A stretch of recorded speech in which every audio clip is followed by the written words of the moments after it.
Строительная техника поэтапно расчищает русло Сунжи от большого слоя каменных отложений и мусора. Всего рабочим предстоит поднять со дна реки до 1,5 метров камня. По итогу ширина Сунжи на различных участках будет разной – от 40 до 100 метров. Первым долгом произвели гидросъемку, сделали разбивку, а все остальное согласно проекту. Глубина, ширина – все в проекте, направление русла – все в проекте. Когда река перекрыта множеством камней, она не может свободно течь, что приводит к образованию каменных наносов и подводному застою. Непроведенные вовремя оздоровительные работы – одна из причин, что сегодня в летнее время Сунжа практически уходит вниз, и от полноводной реки весной остается лишь напоминание. В первую очередь это для оздоровления реки, то есть путем очистки каменных отложений и ликвидации вот этого мусора. Каждые 10 лет такую работу надо проводить.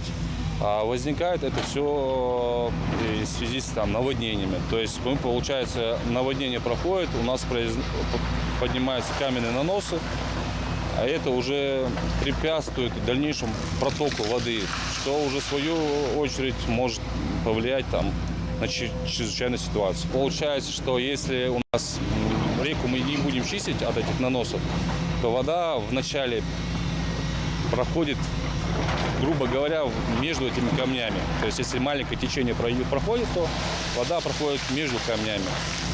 Сейчас, как мы видим, идет расчистка русла, и зеркало воды появляется. Оздоровление Сунжи проводится в рамках проекта сохранения уникальных водных объектов нацпроекта «Экология». Протяженность очищаемого участка согласно проекту более 4500 метров. Общая стоимость реализации данного проекта составляет более 60 миллионов рублей.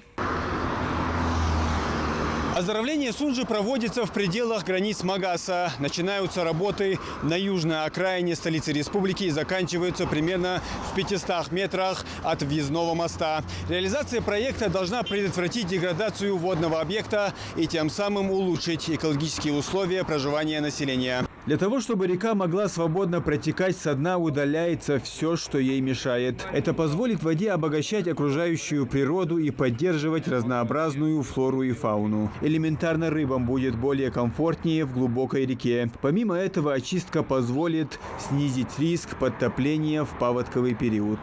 Уверен, что уже в конце следующего года у нас будет появляться зеркало воды уже непосредственно в городе Магасе. При самых низких течениях.